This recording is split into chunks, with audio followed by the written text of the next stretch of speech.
last क्या हुआ नहीं क्लास में ठीक है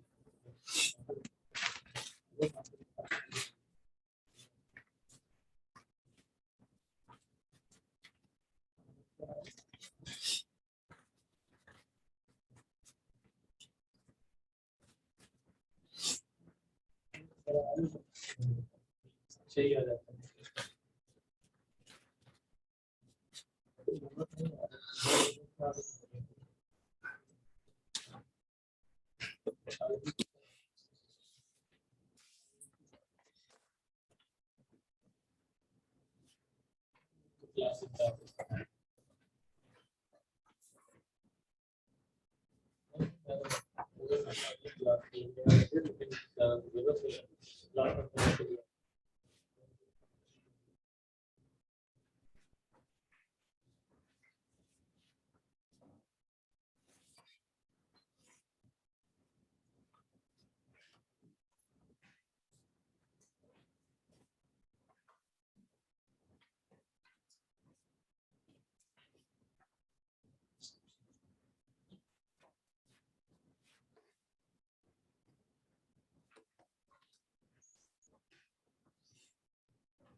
Why am I sitting right there standing? I'm gonna bring another chair. What's up, man? Looks like it.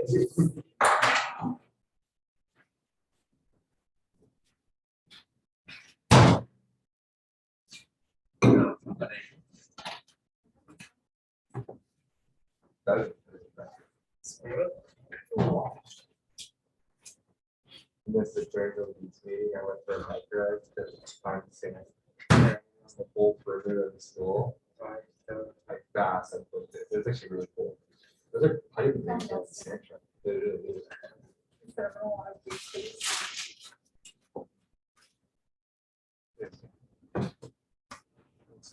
Holy crap, that was cool. It's freaking awesome. What? You just decapitated a cat.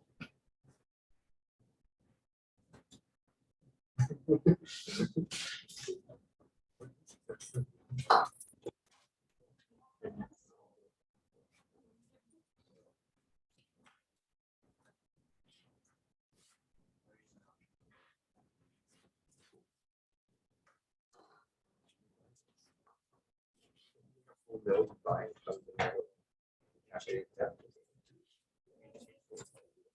That's like that's not what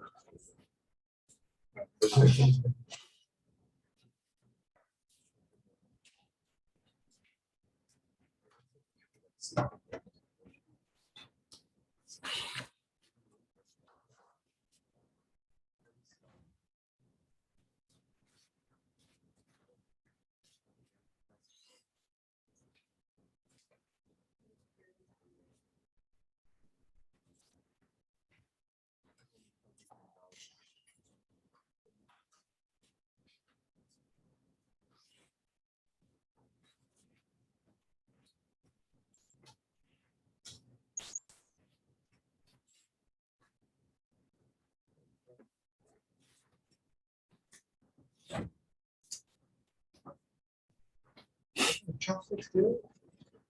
Let's go. 60.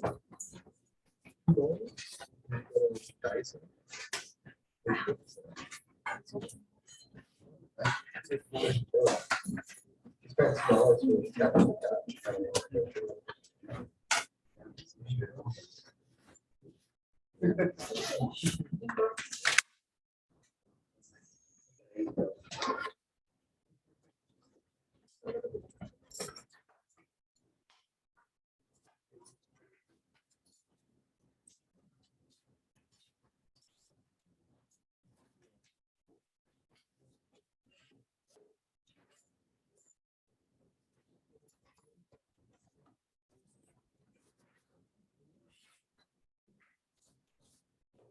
What?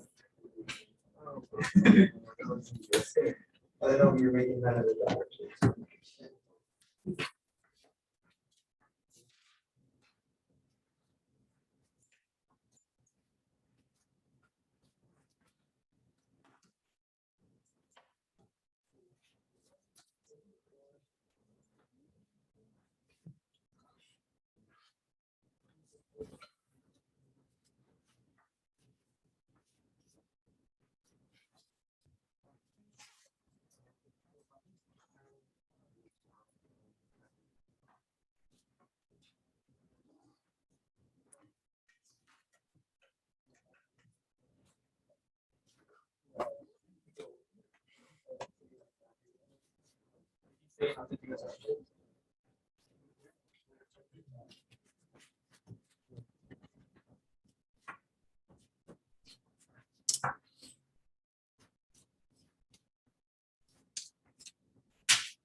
It's all of your notes. Not only that. Okay, it's 4 o'clock, so let's go and get started. All right, good afternoon, everyone. How's everyone doing today? Good. It's hot today. It's I'm like sweating. I'm like sweating here. I haven't stepped outside at all, but I can feel the heat like radiating through the window. So you need to turn up the AC a bit. Okay, so today we're starting something new. So this will be hopefully, I think probably for everyone, this will probably be something completely new. So I think that's going to be exciting. Okay. You might be a little bit disappointed because it involves circuits, and so depending how you feel about circuits, I think that'll color some of your opinions for this topic. But hopefully, what I'm hoping for is that this will change your mind about circuits a little bit and see that it's actually useful for a lot of things, especially fluid mechanics, which is what we're going to be using it for. Okay. Let's see. I don't think there's any real announcements, and so there's the Vascular tutorial that's out there, so make sure you guys are working on that. So maybe that's due next week, I believe, and so make sure you finish that up. I think I've already gotten a couple submissions for it already, so thank you for everyone who's turned it in already. And then that's that. So I know it's midterm season, and so first I want to say thank you guys for showing up to class. I know it's this is a really busy time for you guys, especially for those of you who are seniors. You're dealing with senior design, and I heard the labs are being really killer this semester too.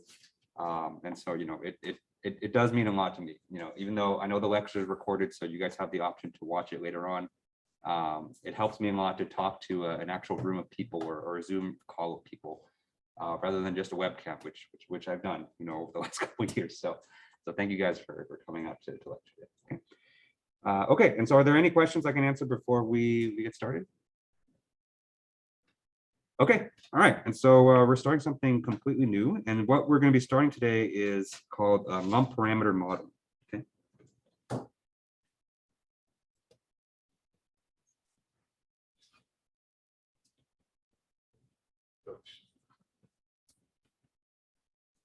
Okay. So the common acronym that you'll see me use for this is called LPM.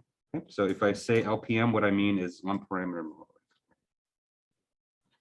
Okay. And so, before we talk about what lump parameter modeling is in general, we have to talk about what models are in general, okay? And this goes beyond just cardiovascular engineering. So any type of engineering analysis that you do, 99% of the time, you're going to be working with a model, okay?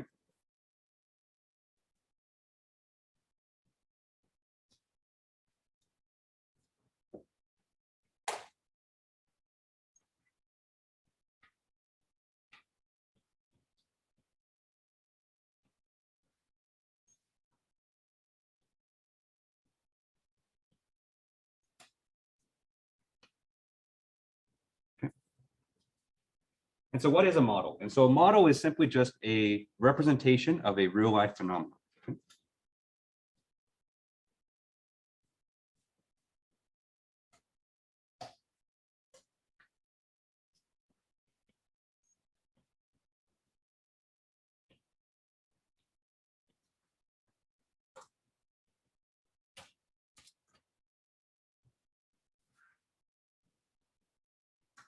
Okay. And that's a very, very vague description because you can have, lots of different representations of real life phenomena. Okay. So oftentimes, the ones that we end up working with as engineers are mathematical models. And so those would be mathematical representations. Okay. And the idea behind a model is that, we have a real life situation, a real life phenomenon where we want to predict its behavior, where we want to, examine its behavior, but it's either too costly or too risky or too dangerous to actually measure it in practice. Okay.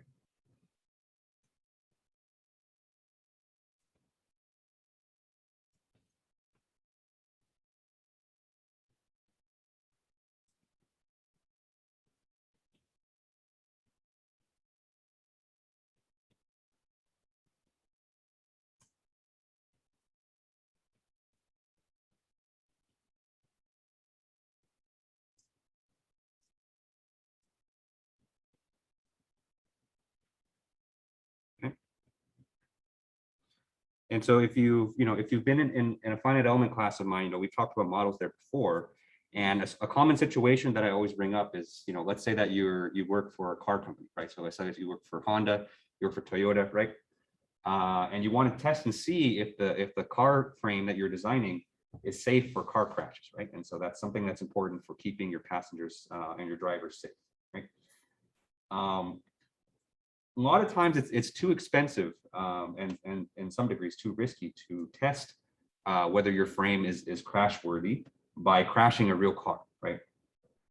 Because then you got to pay for the manufacturing of, you got to pay for the materials, you got to pay for the labor to actually construct the car, right? And then all that just goes down the drain within a matter of seconds. Because as soon as you crash the car, then it's done. Can't use that stuff anymore. Okay. And so most of the testing and most of the design work for this is performed with models, right? So finite element analysis is one type of model where you can simulate car crashes on a computer. And with that, you can do a lot of designing, a lot of testing without having to build a whole machine. Okay. So within the context of our class, which is cardiovascular modeling, it kind of takes a different flavor where the main risk that we have in measuring a lot of the cardiovascular quantities, things like blood pressure, things like flow rates inside a person, those often come with health risks, not necessarily cost. Okay?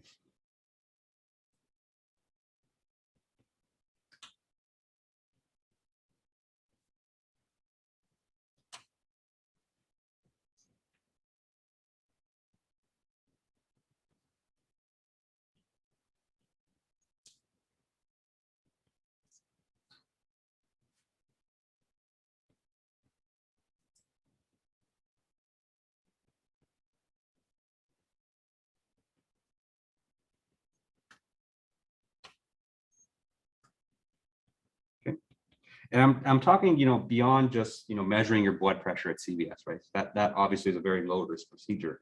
But if you want to measure things like the flow rate of blood inside a person's body, you want to measure things like the wall shear stress.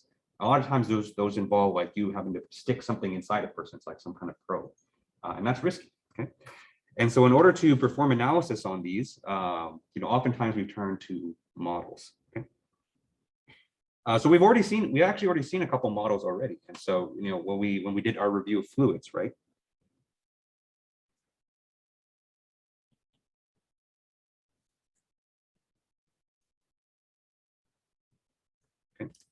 So when we did a review of fluids, we solved the Navier-Stokes equations for a rigid vessel.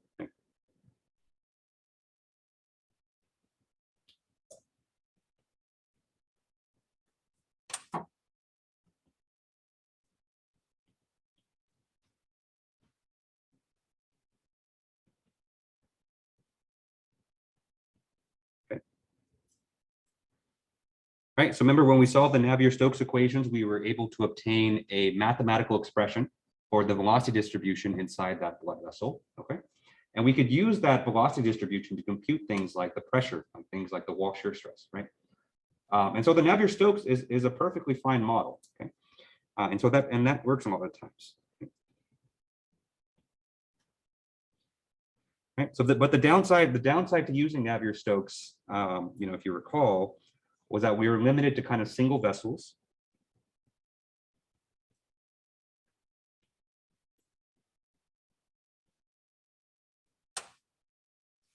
Okay.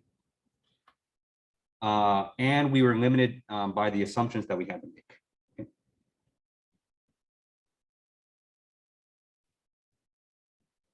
Right, and if you recall from back then, we kind of had to make a lot of assumptions in order to make it work, because Navier-Stokes is not an easy equation to solve. And so we had to assume things like it was steady state, that the walls are rigid, that it was fully developed, that it was axisymmetric. There were a lot of assumptions that we needed to make it work. And so that's not really feasible in kind of a lot of practical situations. Another example model that we're going to be working with, this is after spring break, of course, would be computational fluid dynamics, or CFD. Okay.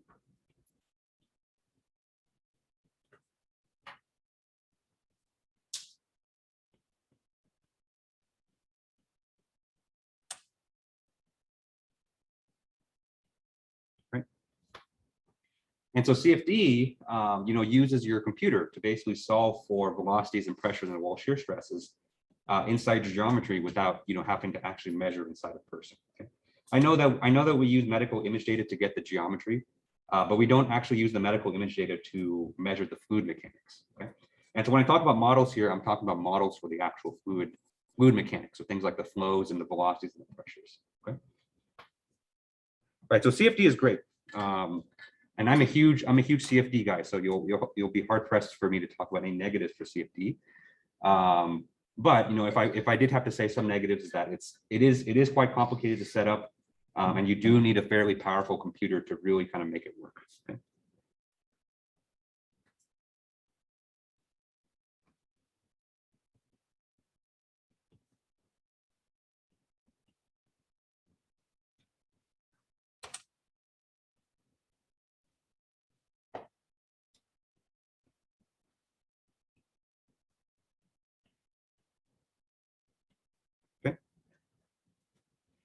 And so these are just two example models that we could have for fluid mechanics, and they're kind of at opposite ends of the spectrum. So there's kind of a spectrum that I kind of keep in my head for how to organize these models. Okay. And so on the one hand of the spectrum, you have models that are very simplistic in nature and you can basically compute these by hand. Okay.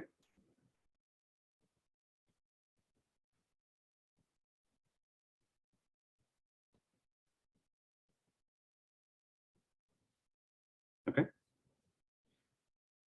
Right, and so our Navier-Stokes solution would fall under this category.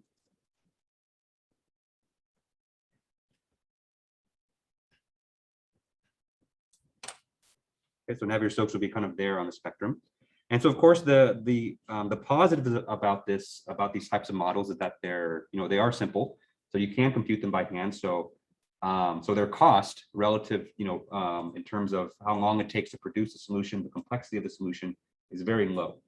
Because the cost is very low, the data that you get from it is also only useful in very simple situations. Okay.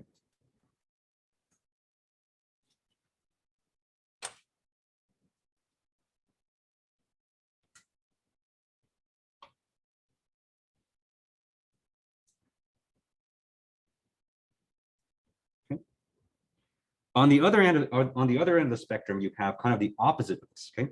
And so on the other end, you have very sophisticated models, very complex models.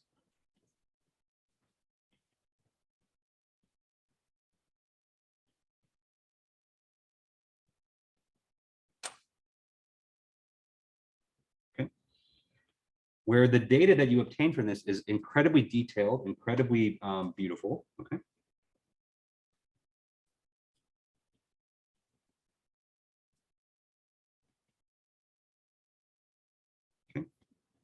But of course, the downsides for CFD is that it's very complicated to set up, and it requires a lot of computational power. Okay?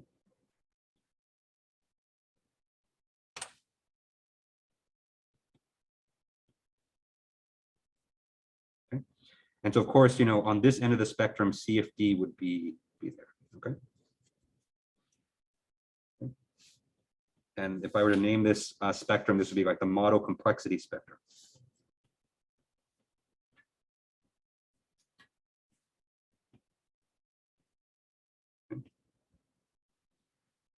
Okay.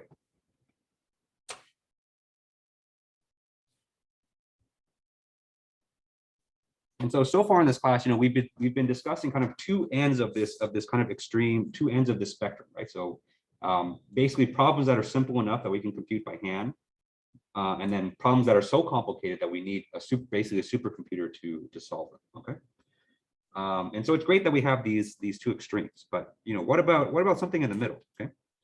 Because there's a lot of applications that where maybe we don't necessarily have all the resources to run a full CFD. We don't have the time, we don't have computers to really set that up. But we want more detail. We want something more useful than just a hand calculation. Okay, and so there's a whole spectrum of models that kind of fall into this category, and lump parameter modeling kind of fits what I think fits kind of this bill. Okay, right. So lump parameter modeling is kind of a good compromise in between very, very simple models which don't give you maybe the most useful data because it's so simple, versus the very complex models which give you great data but require a ton of work. Okay, so LPMs they try to give you kind of the best of both worlds kind of in the middle right here. Okay, and that's what we're going to focus on this week. Okay, any questions on this so far? Okay, all right, so that's kind of the motivation of why lump parameter modeling came about, right? And so it's kind of this in-between modeling methodology that kind of gives us more detail, but without as much work. Okay, and so what is the whole premise behind that? Okay, and so the whole premise behind lump parameter modeling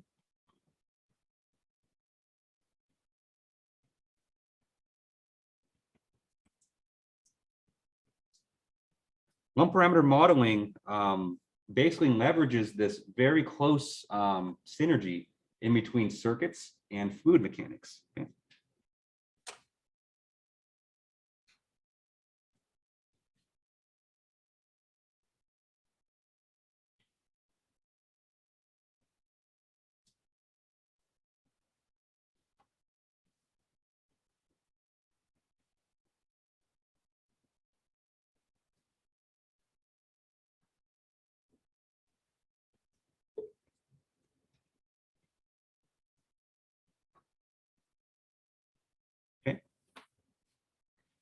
And there are a lot of parallels in between the two subjects. Okay, and so the idea with lump parameter modeling is that if we're going to take our blood vessels, which are our geometries of interest, and replace them with equivalent circuits. Okay.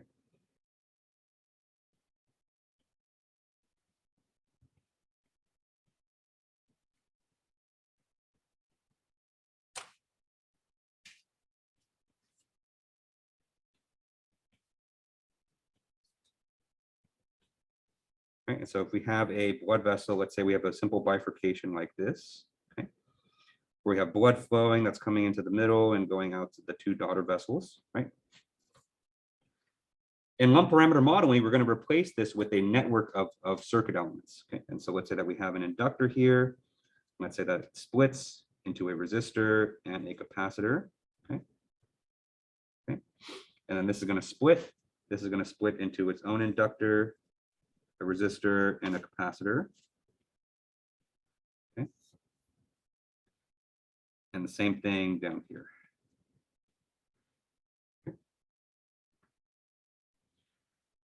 Right, so this would be like fluid flow and a blood vessel. And this would be its corresponding electrical circuit analog.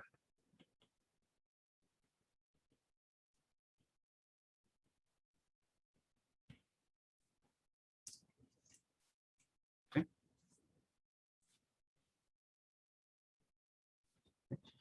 And so we're going to be taking our blood vessel or our network of blood vessels and just simply replacing them with, with electrical circuits. Okay. And so why would we want to do this? And so why would we, take something beautiful like fluid mechanics and turn it into something ugly like circuits, right? Totally not biased at all. Okay. And so the kind of the motivation behind this is that, the nice thing about circuits is that their behavior is governed by a discrete set of ordinary differential equations. Okay.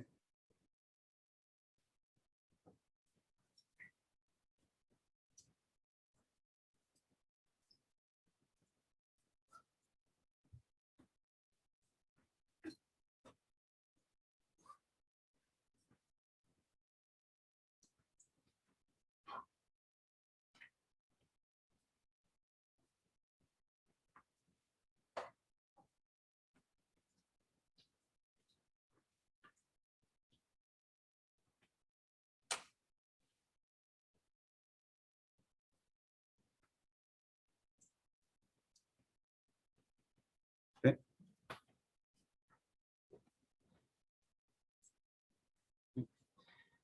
And the nice thing about ODEs is that ODEs are very, very, okay, they're not very easy to solve, but they're a lot easier to solve than PDEs, okay? And the nice thing about these is that, once we get our ODEs here, we don't have to make any assumptions to simplify them, okay? And so the ODEs are basically ready to solve just right out the box, right? And so that's very different than when we solved Navier-Stokes. Remember when we went to Navier-Stokes, Navier-Stokes is this massive, very complicated partial differential equation that in order for us to even have a chance of solving, we have to cross out a lot of the terms due to our assumptions, okay? With ODEs, we don't have to do that. And so with the ODEs, we can just, once we get our set of ODEs, we can just solve them straight up, okay?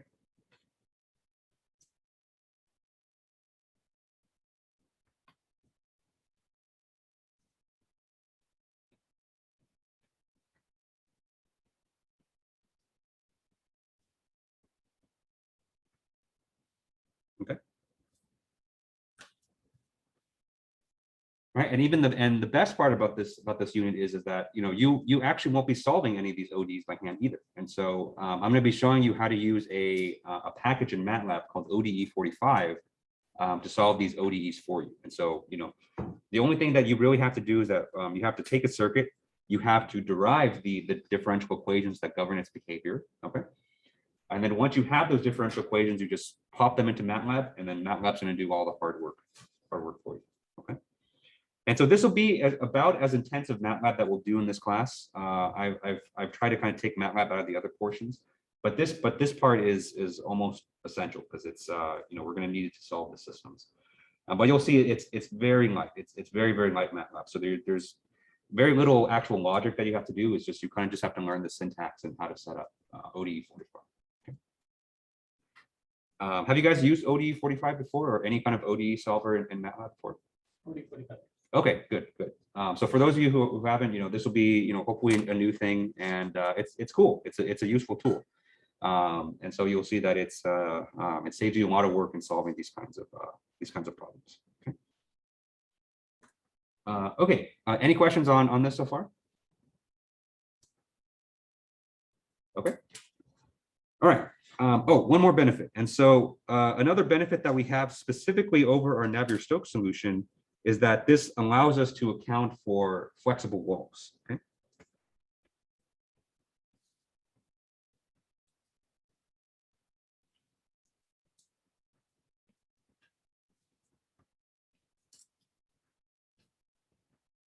Okay.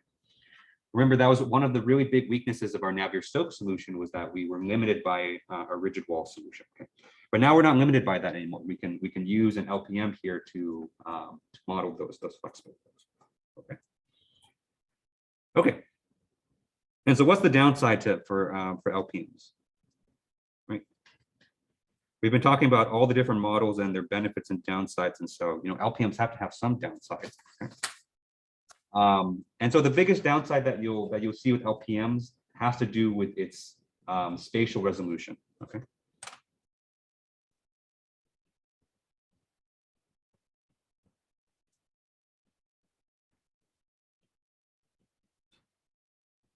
Okay.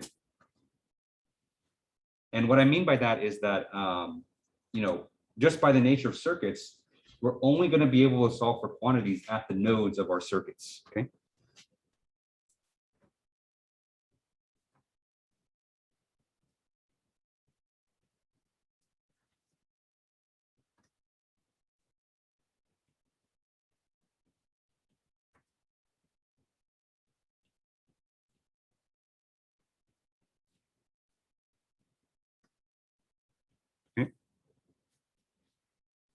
And so this is going to be a limiting thing, because sometimes you want to solve for the exact value of the velocity at a certain location.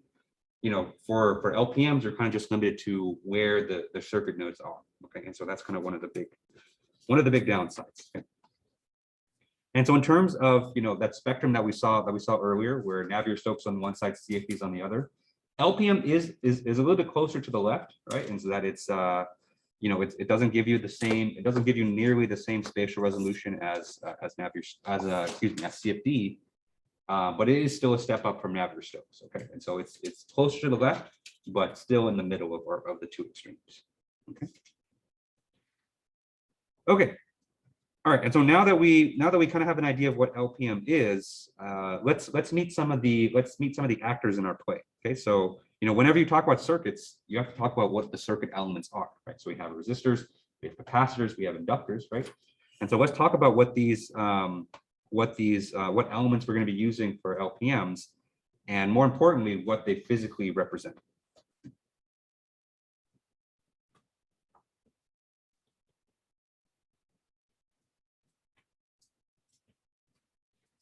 Okay.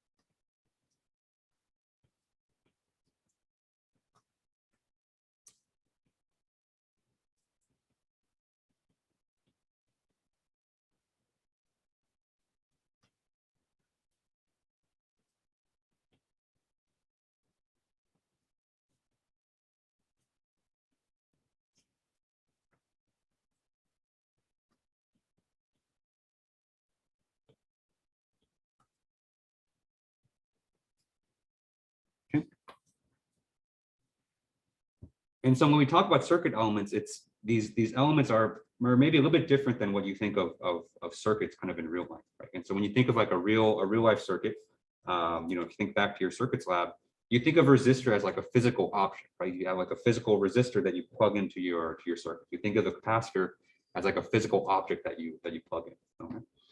With LPMs, we're not actually building a physical circuit. Remember what we're doing is modeling, right? So we're modeling blood flow behavior. And so kind of the interpretation of the elements comes in a little bit different, okay? And so the way that you should interpret these elements is that they're meant to kind of represent something physical, right? They're a model, they're a representation of something physical, okay? And so talking about these elements and what they physically represent is really key. It's really fundamental to the use of these LPMs. Okay, so let's go down the list. And so let's start with probably the most common element that you'll see in circuits, which is the resistor.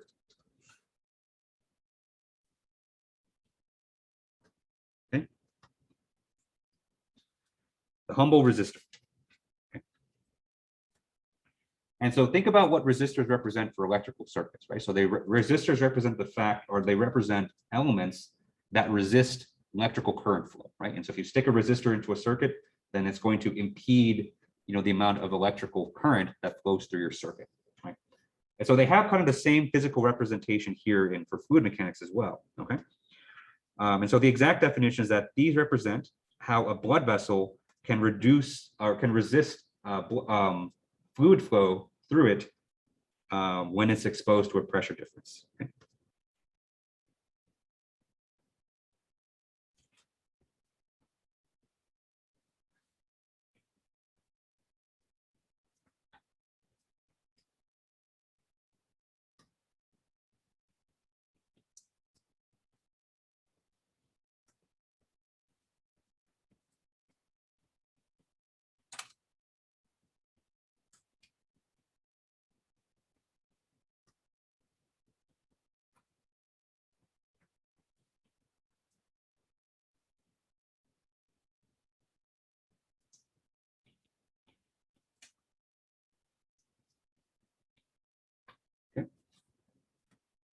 And so visually it looks something like this. And so let's say that we have our vessel like here, okay.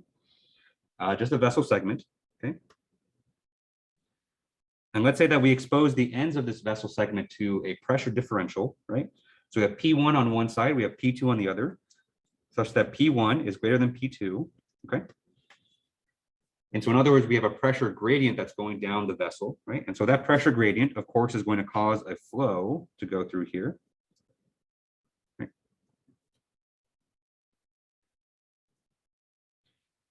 And so the amount of flow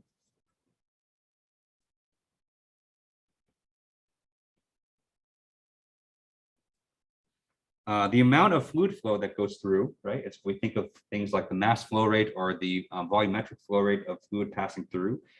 Of course, it depends on the magnitude of the pressure difference, okay?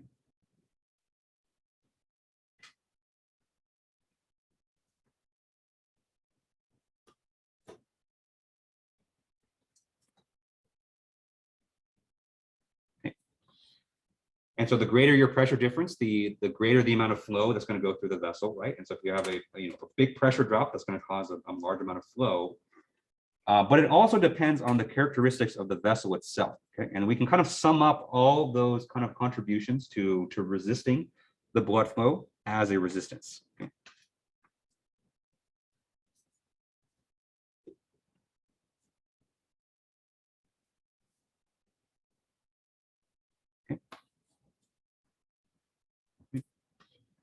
So think kind of intuitively about this. And so, I think probably the best example of this that comes to mind is that if you've ever gone to like a boba tea shop, so like 7-Leaves or something, you can either get, the tiny straws if you have just like a regular coffee drink, or you can get those big fat ass like boba straws if you need to drink up the boba, right? And so if you ever compared, if you ever compared, if you took those straws and tried to drink them from the same drink, right? It's a lot easier for you to suck up drink through the big straw, right? That's because the resistance of the big straw is a lot lower than the resistance of the little straw, right? And so, that's a great example of showing that, different vessels of different size will resist fluid flow differently. Okay. Okay. And so what's the driving force behind resistance, or what's the main physical characteristic that it represents? And so this kind of goes back to our discussion of fluid mechanics, where we said that anytime you have fluid flow, viscosity is going to be present. Okay. And so if I could sum up resistors in kind of one single word, is that they represent viscous friction that opposes fluid flow. Okay.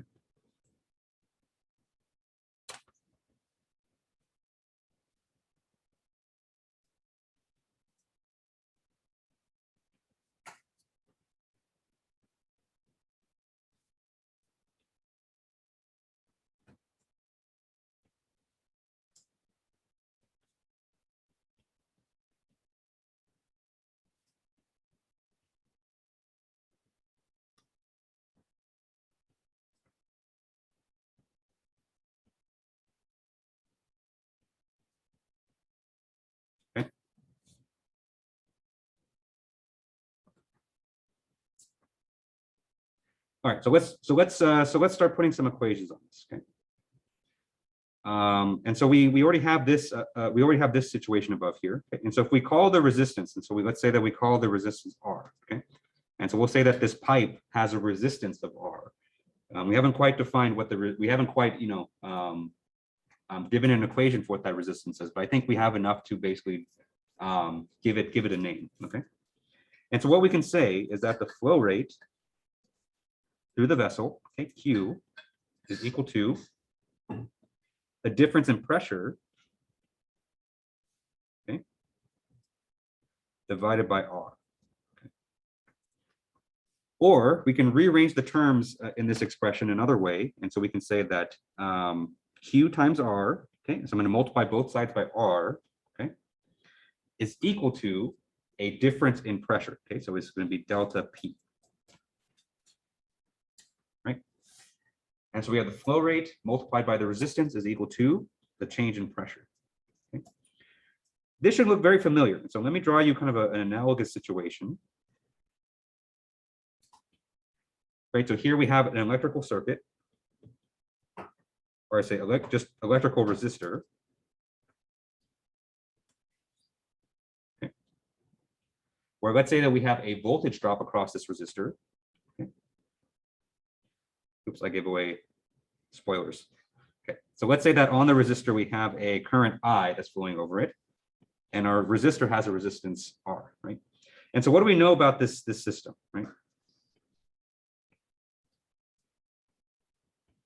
Right, we know that we have a law, developed by some dude named Ohm, which is called Ohm's law, right? And so what Ohm's law tells us that the difference in voltage across a resistor is equal to the current multiplied by the resistance. Okay. And so if you compare our Ohm's law here compared to our fluid mechanical version of Ohm's law, you can start to see the parallels, right?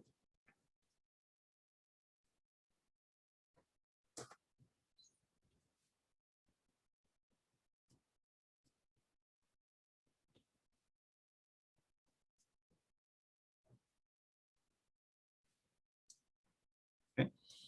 And so if you compare these two equations, you can see that voltage is analogous to pressure, okay, and current is analogous to flow rate. Okay.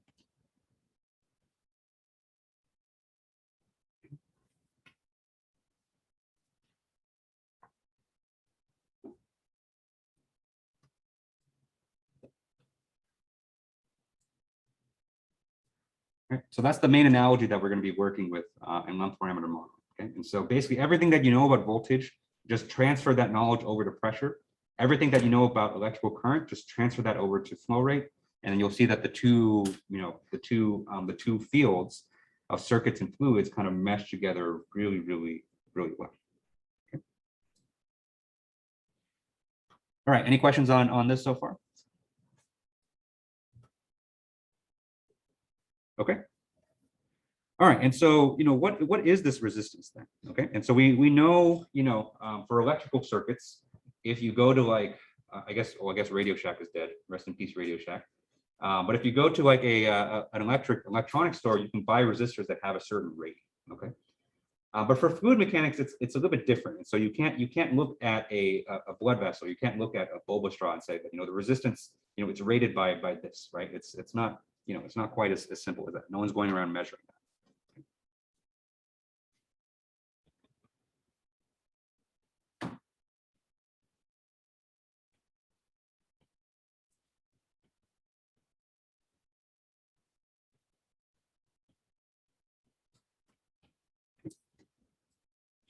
Believe it or not, we already have an expression for this. Okay, and so think back to our review of fluids. Okay,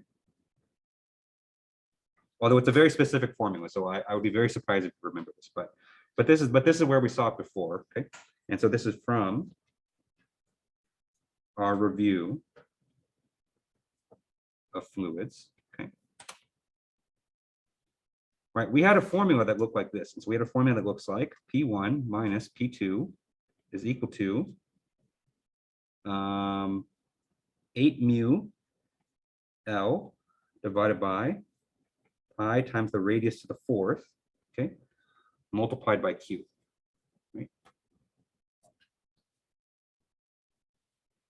Right, and so from our Navier-Stokes solution, we basically had the expression where the pressure drop across the vessel is equal to 8 times the viscosity multiplied by L, which is the length of the vessel, divided by pi r to the fourth, where r is the vessel radius. Okay, actually, let me define these.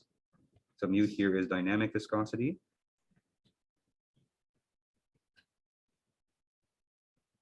Okay, L here is length. R here is radius. Okay. And Q, of course, is the flow rate. Okay. If we compare this equation to our Ohm's law for fluids, okay, you should see that if we take this quantity right here and define this as R,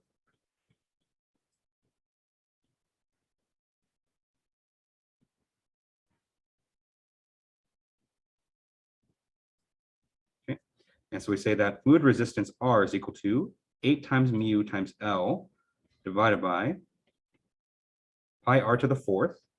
Okay.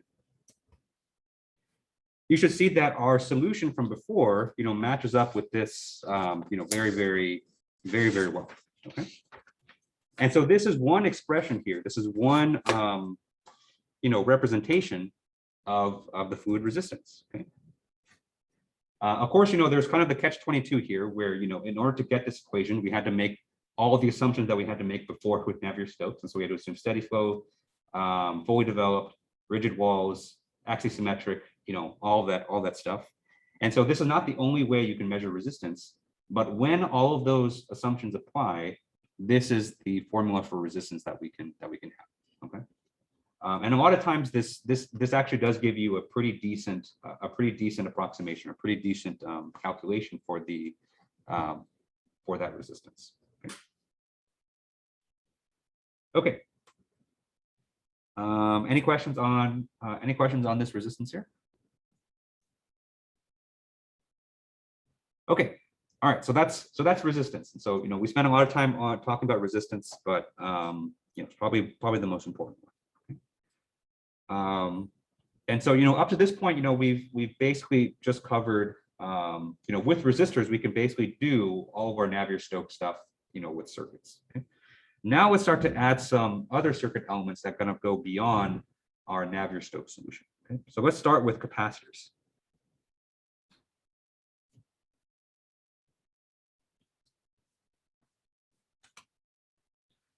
Okay. And so let me first define what capacitors do in electrical circuits, and then we'll draw the comparisons to fluids. Okay. And so in electrical circuits,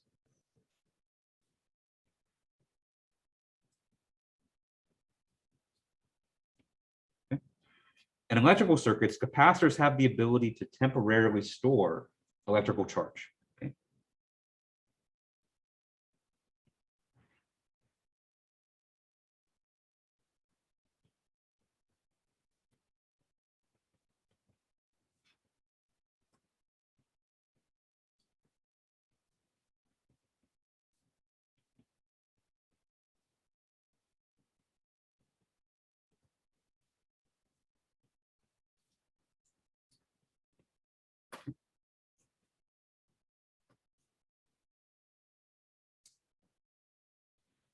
And so the symbol that we give for capacitors is normally the parallel plates. Okay.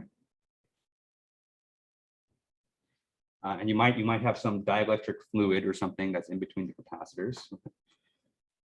And so the way that we understand them is that you have current that's flowing in, right? And then that current can get stored in between these parallel plates. Okay.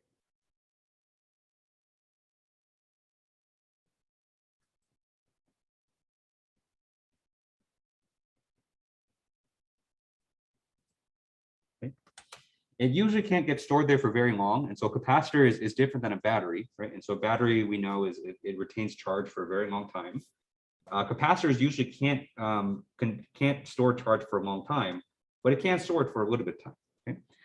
And then once the capacitor kind of reaches a breaking point, then it can discharge that that charge as well. Okay.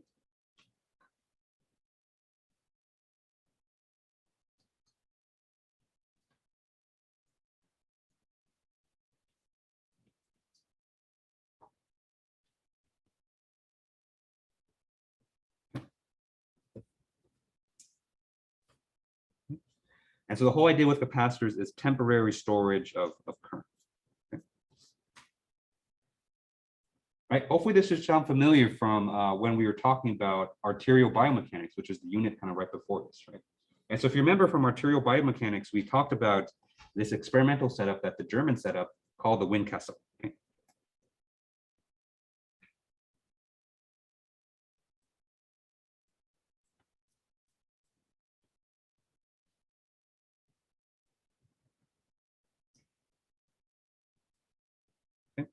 And so I won't sum up the whole experiment here again, but remember a key feature of the Windcastle was this kind of inflatable chamber.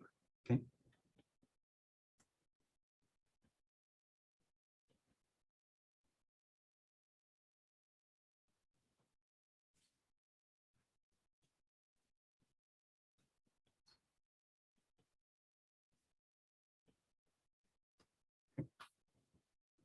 Right, so we had that inflatable chamber that was used to store the flow, and what that was meant to model was the fact that our blood vessels are flexible, have flexible walls. Okay?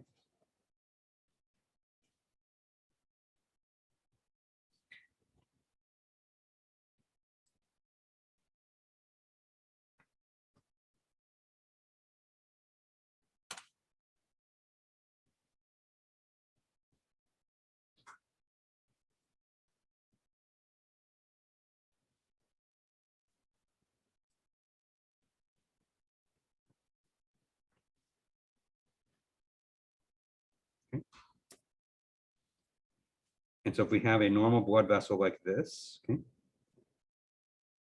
and let's say that we have a rapid surge of flow that comes in, right?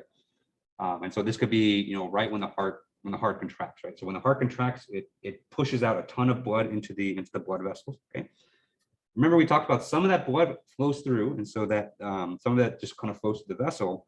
But when you have such a rapid kind of flow increase, what can happen also is that your blood vessel can inflate a little bit.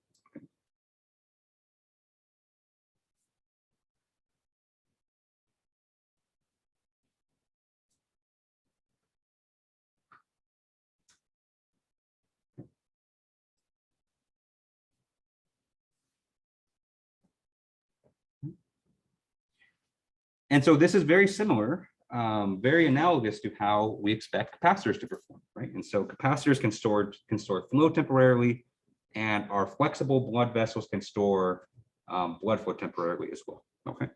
And so capacitors are what we use to model the fact that our blood vessels are flexible and that they can store flow. Okay.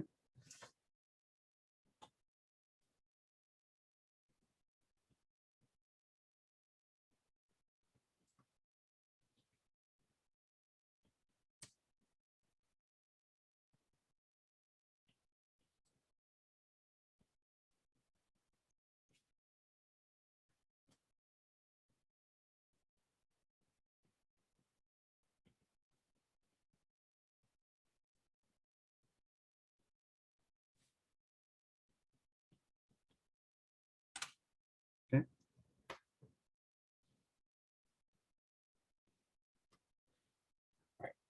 A little terminology, and so sometimes what you'll hear, this is more in the medical community, but they use this term, and so I want to make sure you know what it means. And so when people refer to blood vessel compliance, that's what they mean. Okay.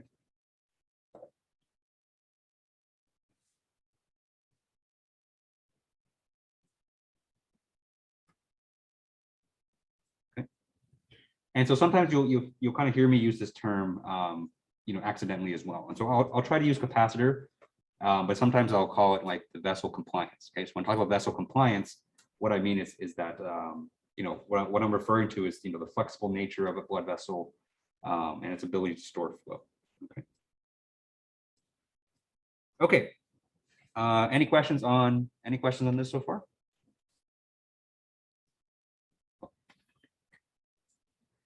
All right, so let's look at the equation for capacitor. Okay.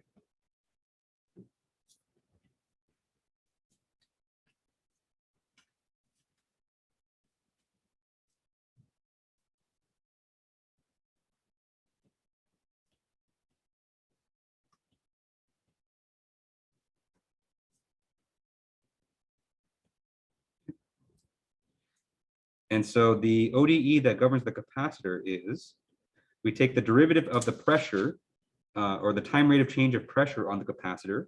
Okay, this is equal to 1 divided by the capacitance multiplied by the flow rate. So let me go ahead and label these. And so this is time rate of change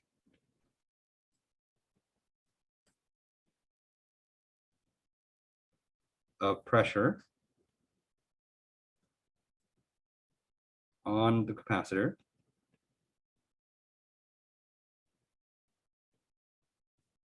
Okay. C here is the capacitance value.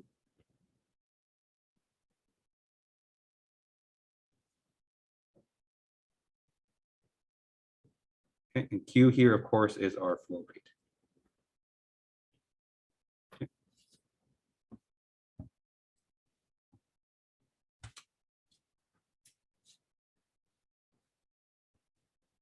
Okay. And so what does this equation show? Okay, so this equation shows that the one of the main benefits of having a capacitor is that it can dampen rapid changes in pressure. Okay.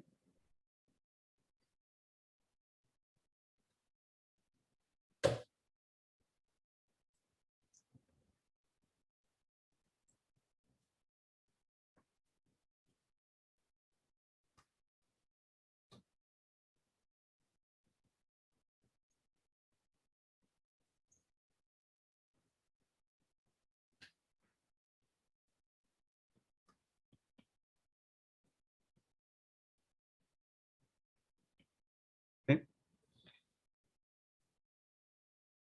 Right, and so you can kind of see that just straight from the equation, right? And so if your Q is very high, right, and let's say that the capacitance was very low, okay, then what that tells us is that, you know, when the flow rate is really high, that means the pressure is going to change very rapidly as well. Okay. And so what protects your blood vessels from kind of big rapid changes in pressure is the fact that they're flexible, right? And so their flexible nature prevents the pressure from spiking up too much. Okay. And so it kind of slows the increase of the pressure. Okay. All right. And so before we move on to inductors, you know, I think a fair question to ask is, I think, at this point, we understand what capacitors are meant to represent, but a fair question to ask is, how do we obtain or how do we measure values of capacitance for a blood vessel? Okay.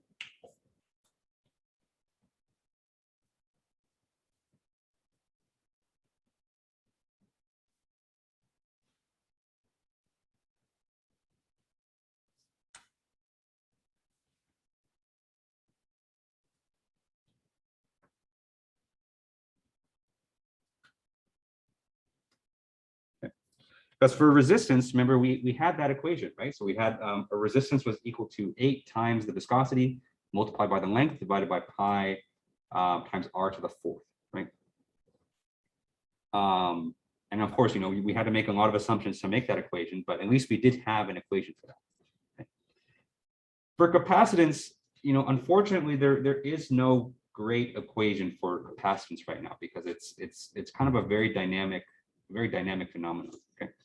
And so, we can't do the same thing with resistance, and so we can't build it off our Navier Stokes solution because our Navier Stokes solution assumed that we had rigid walls. Okay. And so there's not a great way to measure capacitance right now. And so the way that it's usually set, the way that it's usually specified, is kind of through a guess and check approach called tuning. Okay.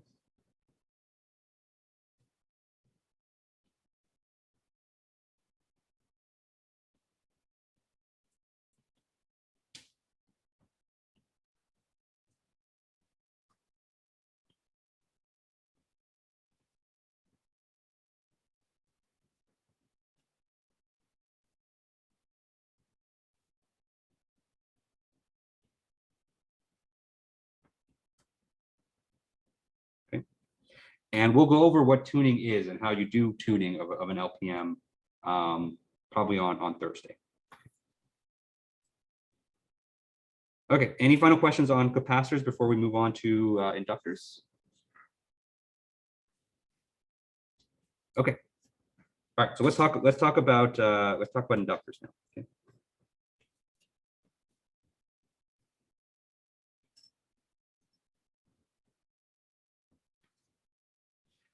Okay, so inductors, you know, if you recall, inductors are basically the coils that you see in, you know, in circuits. Okay? And so in electrical circuits, I believe what they represent is the phenomenon of electromagnetic induction, right? And so if you have a coil of wire, you run a current through it, it's going to create a magnetic field, and then that magnetic field also induces more current along with it. It induces a counter current, right? So for fluid flow, the physical phenomenon that inductors represent is inertia. Okay.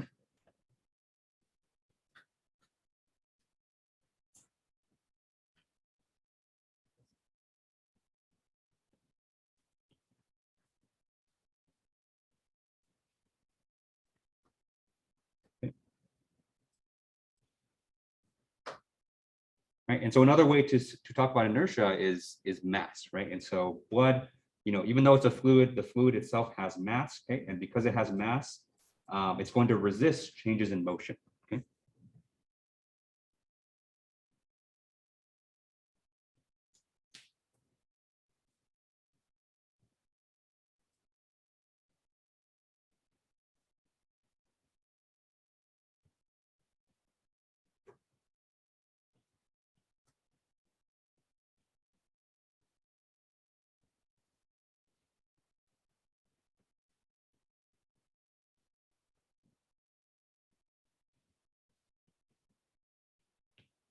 Okay.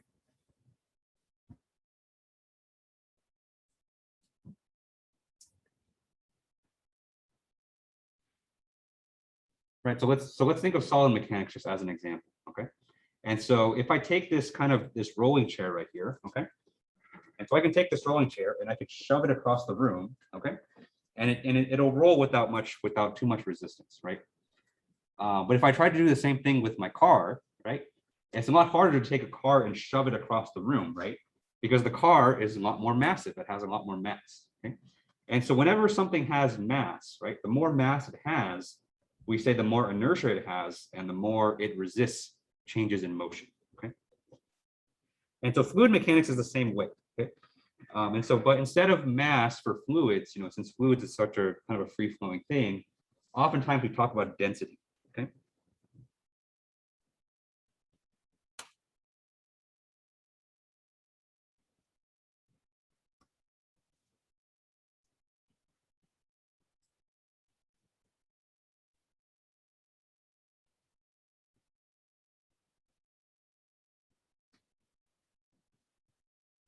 Okay. Right. And so the way that we can kind of characterize inertia is that, you know, after you apply a force to an object, there's a little bit of a delay, you know, before it really gets moving, right?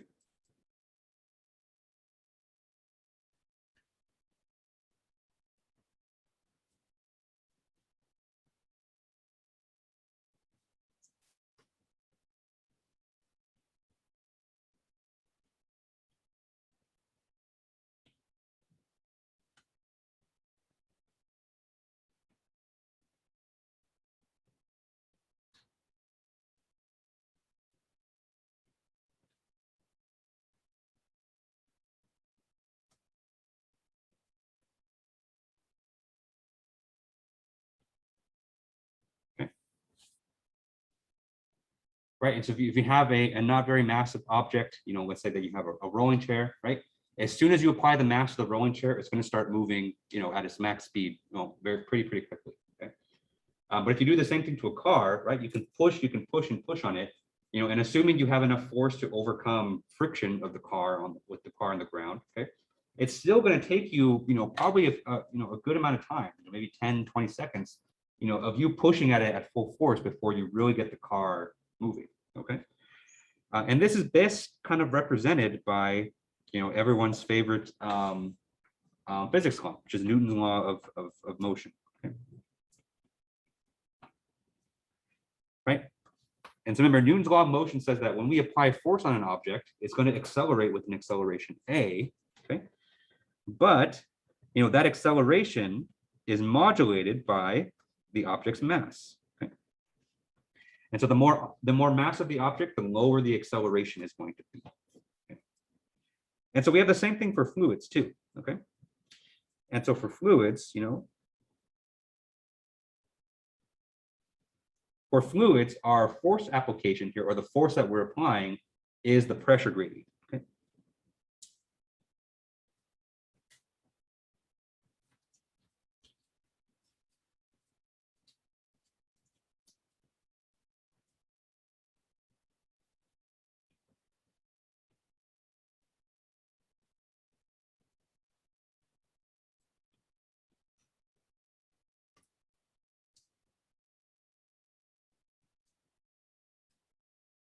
Okay. And so eventually, when we apply a pressure gradient, it's going to cause the fluid to flow. Okay.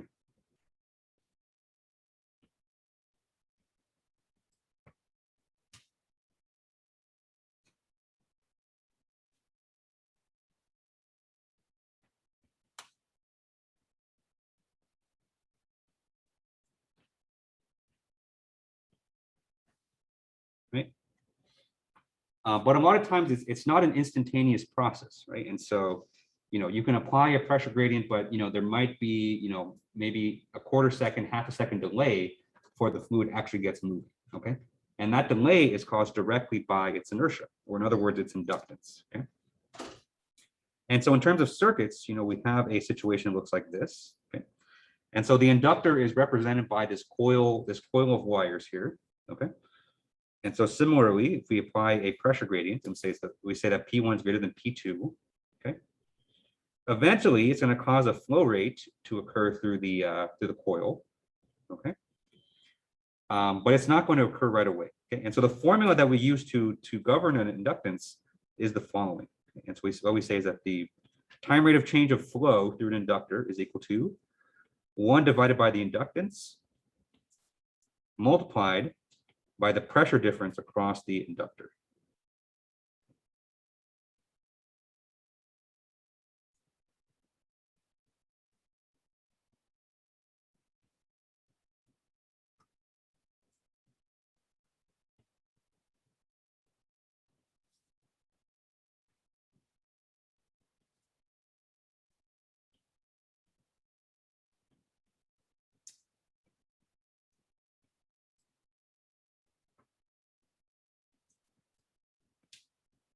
Okay.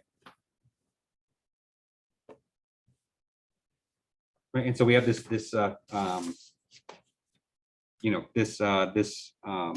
kind of coefficient or modulating factor for the inductance that represents the inertia of the blood. All right, any questions on inductance?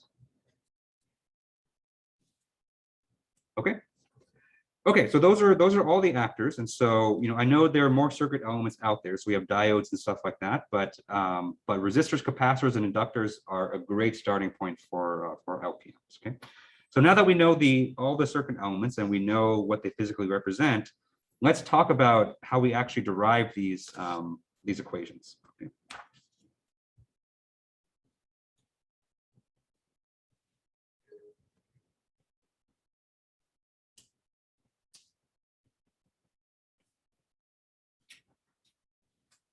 Okay, and so this is where the bulk of your work is going to be in this unit. Okay, and so the way a lot of these problems work is that I'm going to give you a circuit kind of setup here, or circuit configuration, and then you're going to take that circuit configuration and using this knowledge of the circuit elements up here, derive a set of ordinary differential equations that govern its behavior. Okay.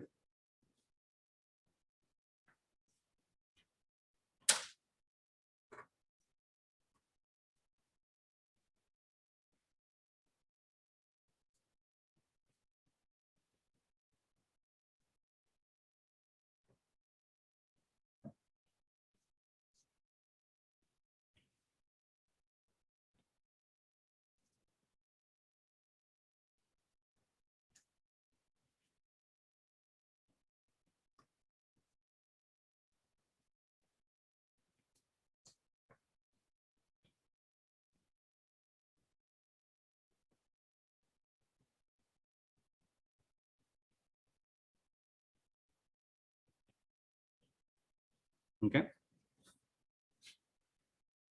All right, and so the rest of these lecture notes mostly comprise of doing examples, just because it's I think that's kind of the best way to learn these. Okay, and so let's start with kind of one of the simplest examples that we can do, which is a simple RC circuit. Okay.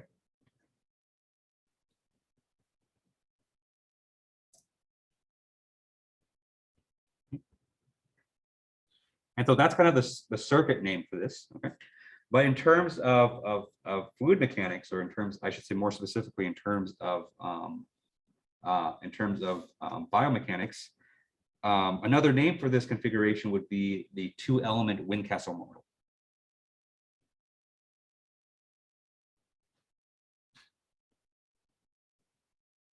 Okay. So this is kind of a circuit representation of the Windcastle that we talked about in the last unit. Okay. And so it looks something like the following. So you have a wire coming in here. Okay.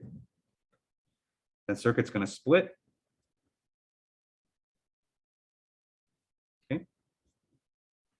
And so up top here, you have the resistance. On the bottom here, you have the capacitance. Okay. On the right here, you have ground. Okay. Right. And so if you remember what ground represents for a circuit, a ground represents a voltage of 0. Okay. And so for our LPN, our LPN kind of application here, a ground will represent a pressure of 0. Okay.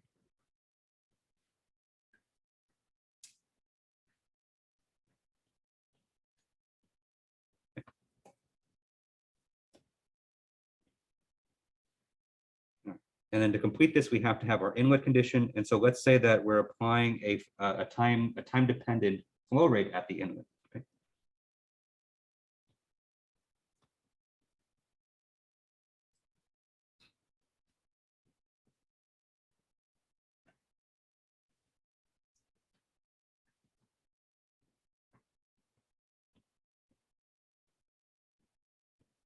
Okay. All right. And so from this circuit representation, or from this RC circuit, let's derive the ODE, or let's derive the differential equation that govern its behavior.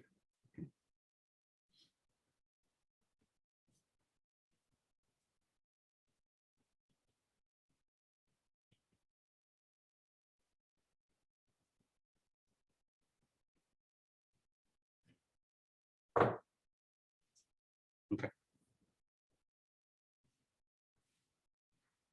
All right. Any questions on the problem setup here? Okay. All right. And so these problems kind of proceed within through a series of steps. Okay. And so let's go over each of the steps. Okay. And so the first step that you should do when you're doing these LPN problems is to count the number of ODEs that you need to derive. Okay.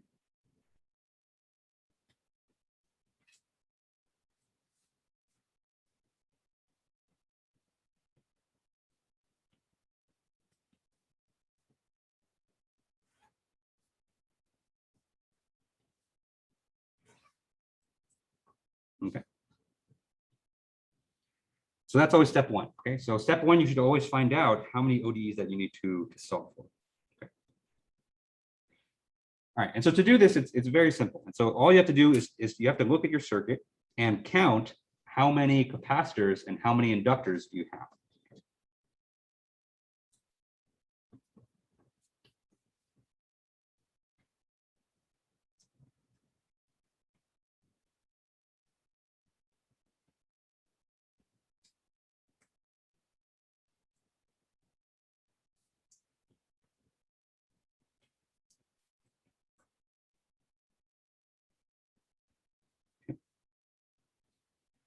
And so the number of capacitors and inductors will tell you how many differential equations that you need to solve for. Okay?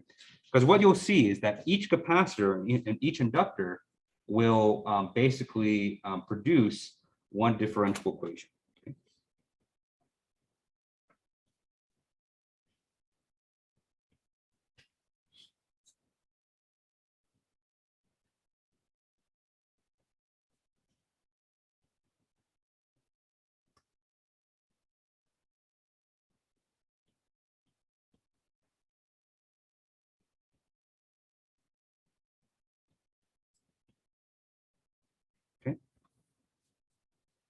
And if you and so if you look at the equations that govern our elements, from the section before this, you'll see that that's that's basically true. Okay. Okay. All right, and so for this example here, you can see that we have just a single resistor and a single capacitor, and so for this example, we're only going to have just one ODE. Okay.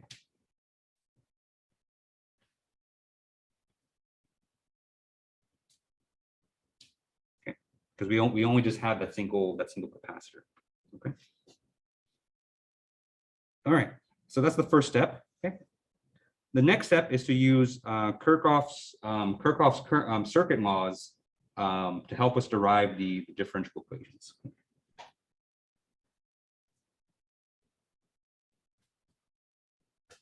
I always spell this guy's name wrong.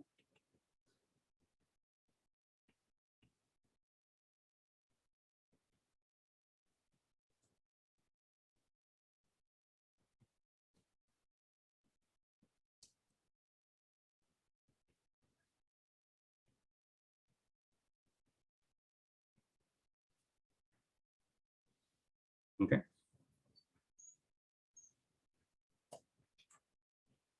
All right, so do you guys remember Kirchhoff's laws from maybe your physics classes or maybe your circuits classes? Okay, it's okay. I always forget them too. But what you'll see is that Kirchhoff's laws here they have kind of fluid mechanical representation, and so for me, for at least for me, because I work with fluids a lot more than I work with circuits, I like to think of these as kind of expressions of common fluid mechanical conservation laws.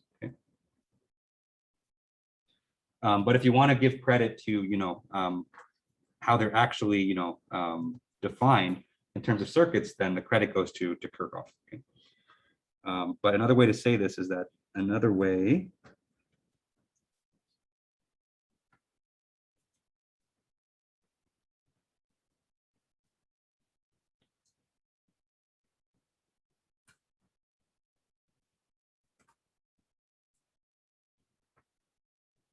Okay.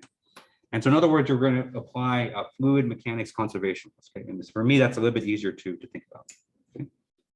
Okay, so for this example here, the Kirchhoff law that we're going to use is Kirchhoff's current law. Okay.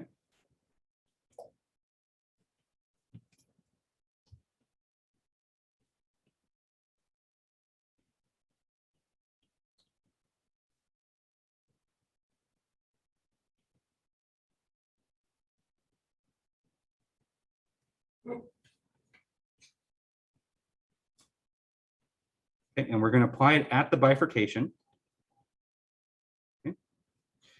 But another way to describe Kirchhoff's current law is that it's basically just conservation of mass. Okay.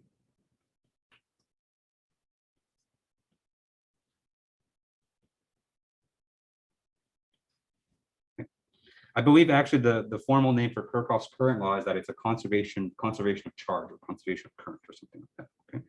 And so the whole idea is that we have this bifurcation here. Okay. That's of course represented as circuits. Okay. Right. And so coming into this bifurcation, we know that we have a flow rate Q coming in, Q of T coming in. Okay. And then we have a flow rate that's going to go across the resistor. So we'll call that QR. And then we have the flow rate that's going to go to the capacitor, which we're going to call QC. Okay.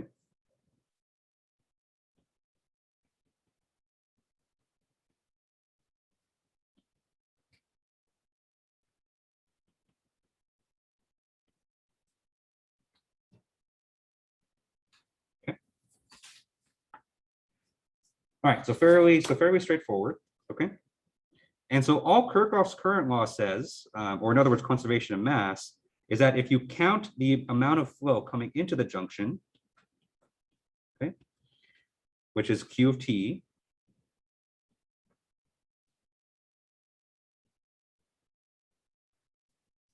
okay, by conservation of mass, this has to equal all the flows that are leaving the junction. Okay, so all the flows that are leaving the junction are Q sub R and also Q sub C.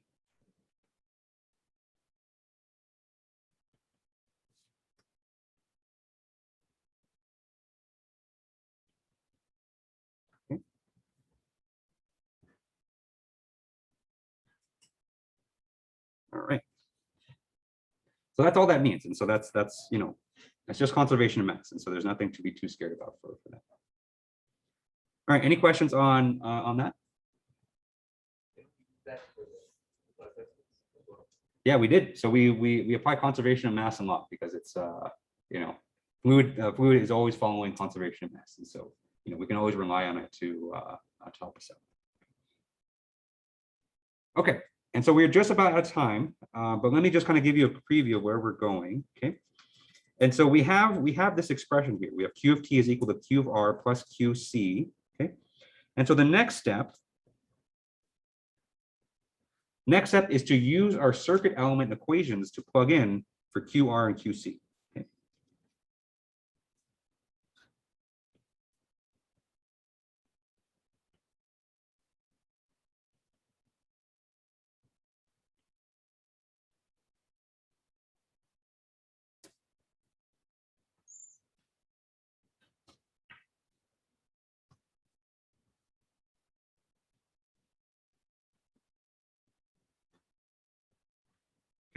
And so really quickly, remember for a resistor, right, we have our Ohm's law, where the flow across a resistor is equal to the change in pressure divided by its resistance.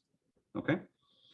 And for a capacitor, what we have is that the flow rate across a capacitor is equal to the capacitance multiplied by the time rate of change of pressure. Okay.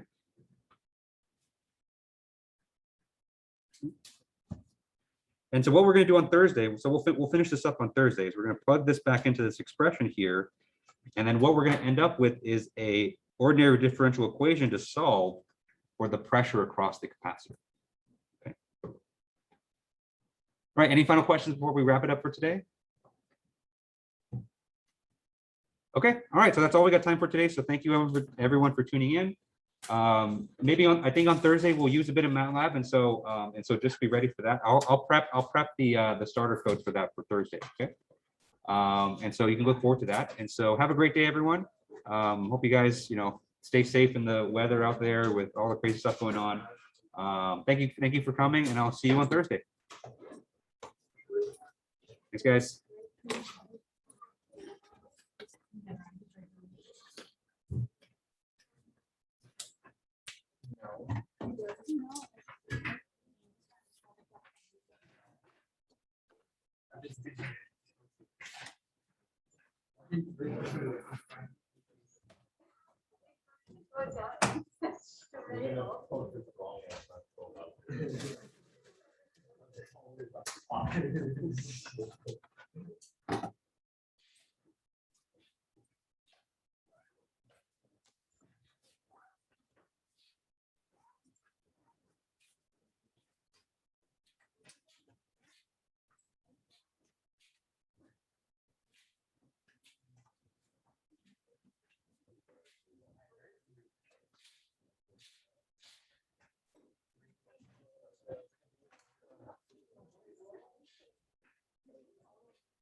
Any final questions from the Zoom room before I close it up?